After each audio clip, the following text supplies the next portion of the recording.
বিসমিল্লাহির রহমানির রহিম। মজিদপুর হাটপাড়া, এই যে রায়ফিরের পাশ দিয়ে যে রাস্তা পশ্চিম দিকে প্রবাহিত, সেই রাস্তাটির দীর্ঘদিন যাবৎ কাঁচা ছিল এবং কর্দমুক্ত ছিল।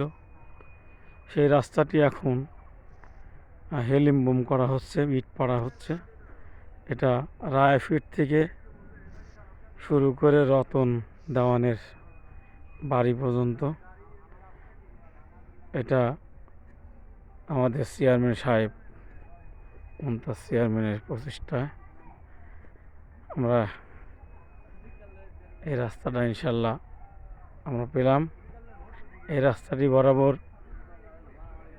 একবারে এই দেখছে, এটা হাবিবের বাড়ি পাশ দিয়ে, রতনের বাড়ি পাশ দিয়ে এই রাস্তাটি কাজ চলতেছে।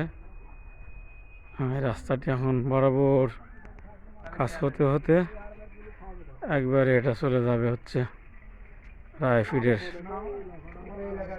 মাথা পর্যন্ত।